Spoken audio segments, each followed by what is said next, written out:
And now we're going to talk about teamwork, class teamwork specifically, and how to encourage it. In my opinion, classroom teamwork is a very important asset to implement while giving classes because this allows the student to get used to very, very a lot of situations that they will going to encounter quite often during their real life. Well, when they have to collaborate in order to do a job while they're professionals, or even working as a family, right? As a member of a family. This will also, by encouraging the classroom teamwork, will allow your students to make mistakes easily without the stress of having something that it's telling them, you know what, I have to be perfect all the time. I cannot make mistakes. The complete opposite thing. This will provide them a safe environment in when in which they will be able to use the expertise they're going to be getting and use critical thinking to in order to solve problems. So in my opinion, this is why it's so important. So don't forget to add it to every single class that you prepare, and as well as many other aspects of the classroom management.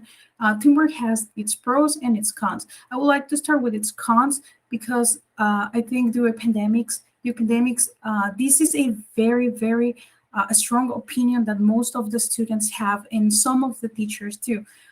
Collaborative work is often a challenge for most students. Why? Because they feel stressed out that they will not feel fulfill the expectations of the teacher.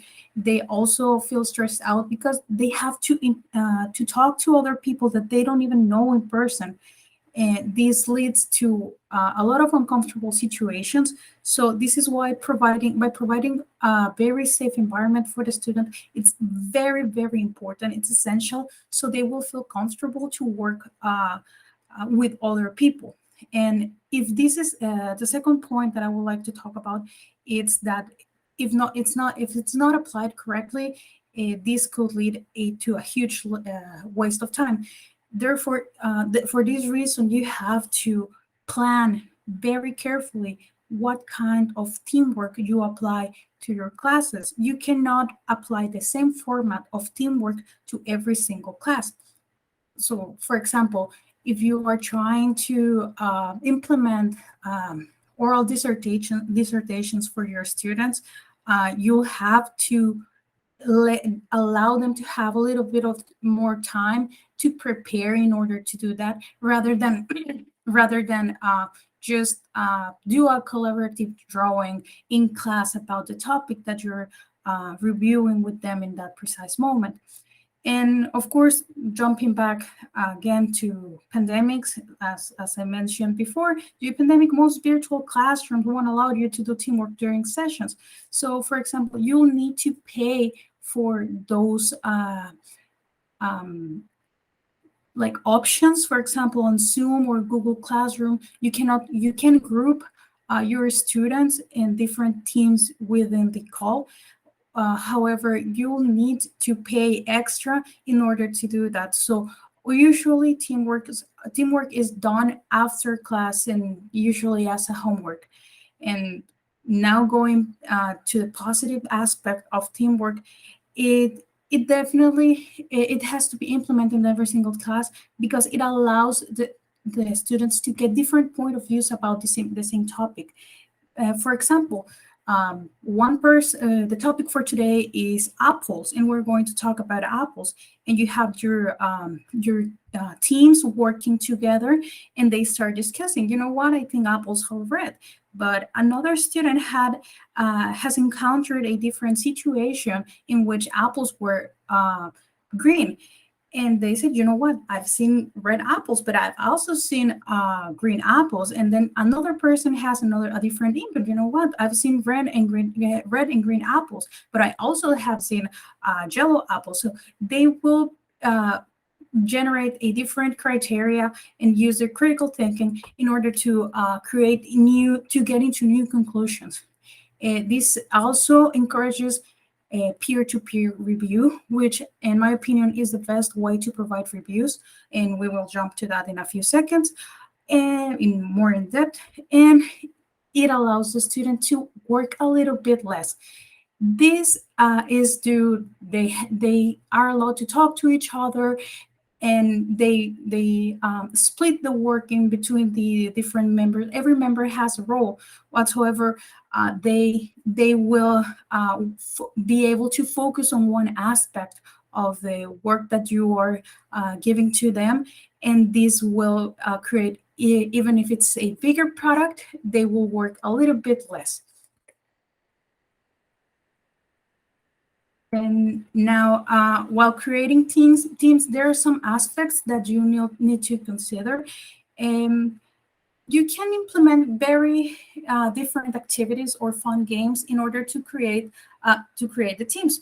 It's not always positive to have the same people working together the entire semester or the entire cycle, because school cycle, because they will get so used to them, and they won't encounter the situation in which they have different people with different character or different work styles or learning styles. So it's good to, if you make the teams by yourself, or you help them to make the teams.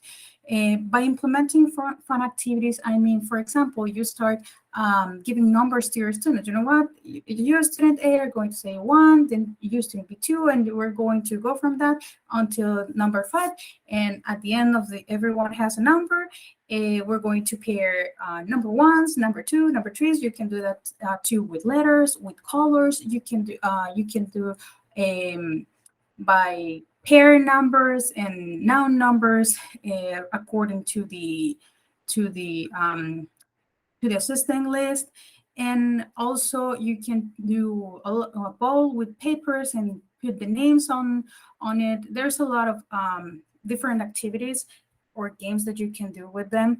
Another aspect that you will need to consider while creating teams is that you need to pair high performers with low performers, because if you only pair high performers with high performers, you're most likely able to encounter situations in which some teams deliver an amazing product, and on the other hand, you have the low performers in which most of the times they don't even work on the project. So you can have the high performers with the low performance, and they will encourage them to work together as a team, and this will benefit both sides, because the high performers will be able to teach something to the low performance and performers and motivate them, and the low performers will also teach to the high performance to do things on a different way.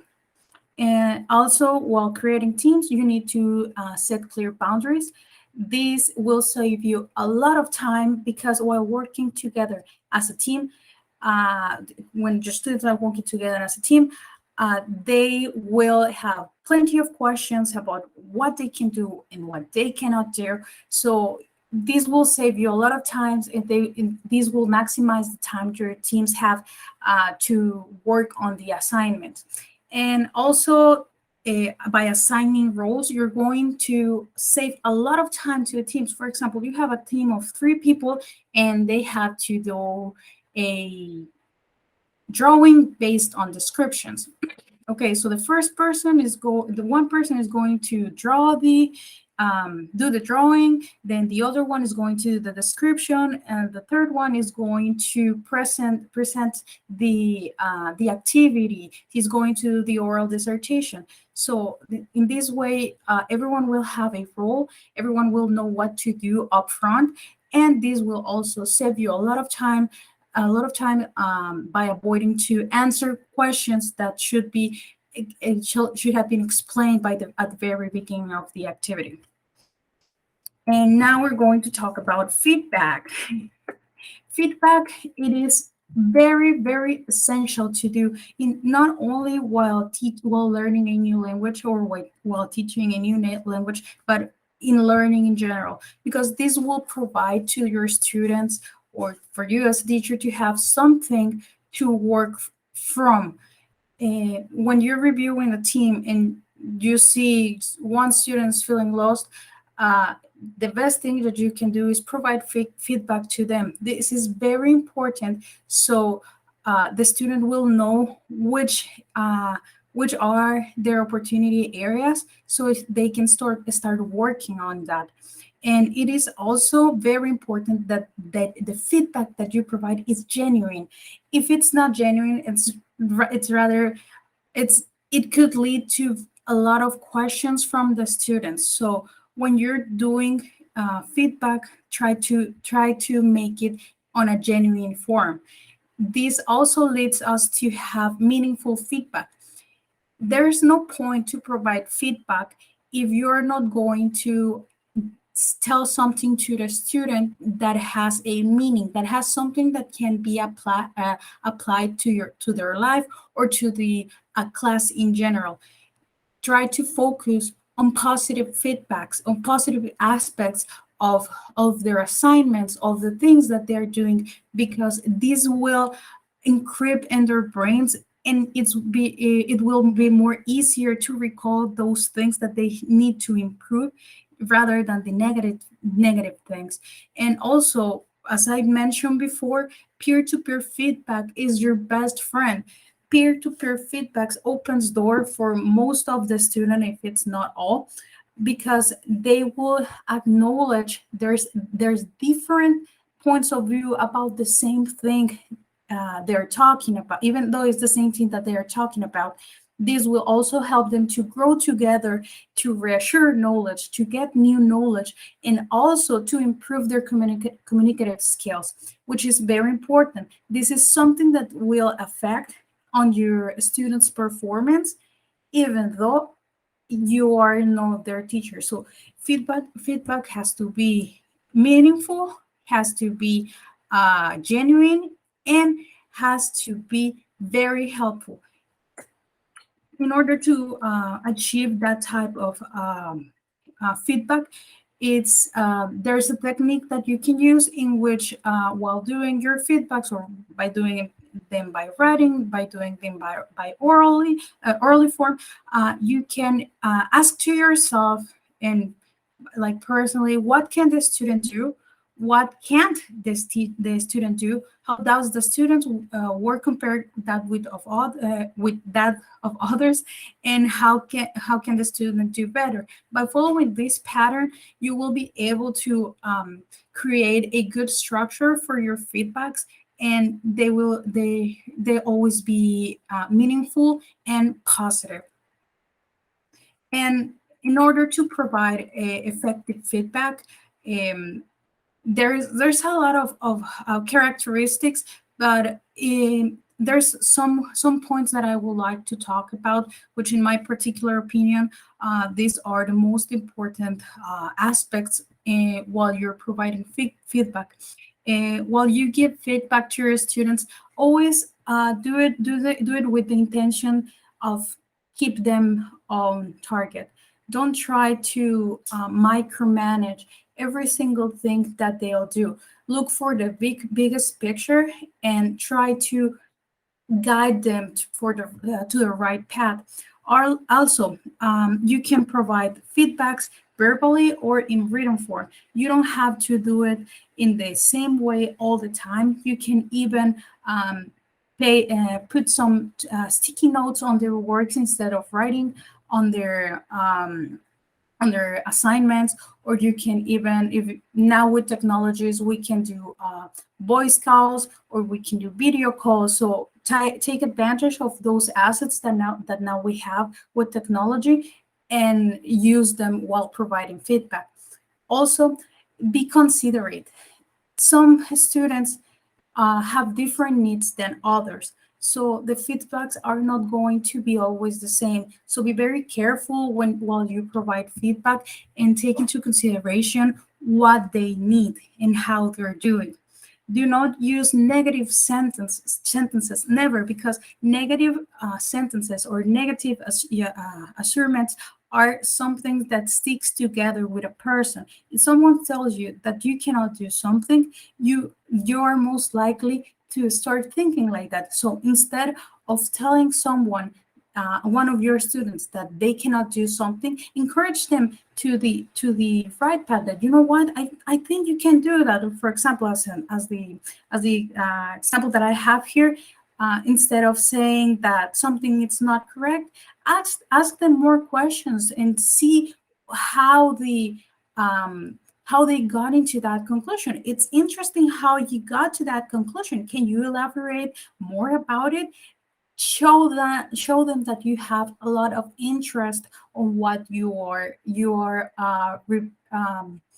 and that you are listening to them. Also, while doing this, do pricing, but do it in a very, very, very genuine way. If you do praise and student, they will be motivated to keep working harder and deliver an amazing quality in their works. So try, when you praise a student, to do it in a very genuine way. A very lifesaver that you can implement while provide effective feedback is to clear nomenclature. Nomenclature are those signs that are added to some works that, for example, you have an asterisk here, and this could mean check spelling.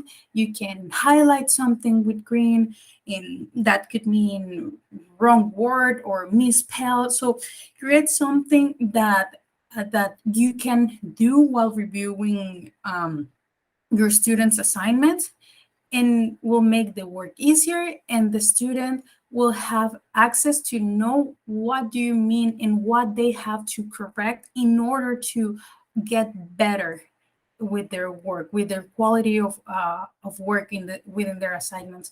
Also, encourage peer-to-peer feedback. As I said before, peer-to-peer feedback is your best friend. This will open worlds for students. They will be able to get different points of view. They will help the other students to complement what they know or what they don't know. So don't be scared to implement peer-to-peer feedback. It is very good. It is a very good asset to have within your classroom.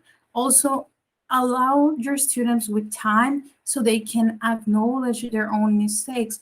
One of the best things that you can do as a teacher while providing feedback is, instead of just telling them, you know what, this is what you what you have here, and it should be this way.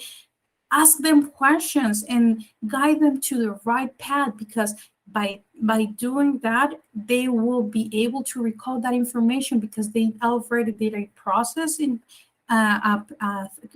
they already use critical thinking, and they will not only memorize the content but acquired knowledge instead of just like repeating like birds. And most important, do not correct everything. Not everything is worth of correcting. There's a huge difference in between something that is a global error, which is something that will disable the communication process. In those cases, it's okay to correct, but in a very soft way, in a very, very sensitive way. And local errors are something that it's not worth to correct, because you can still understand the student was able to create a clear message to fulfill their assignment, and the content is correct, but they just misspelled one word whatsoever. You need to choose. You need to pick your battles. So not every mistake is worth correcting. So basically, that's it. Thank you very much for watching or listening to our video, and I hope this is useful. Thank you very much.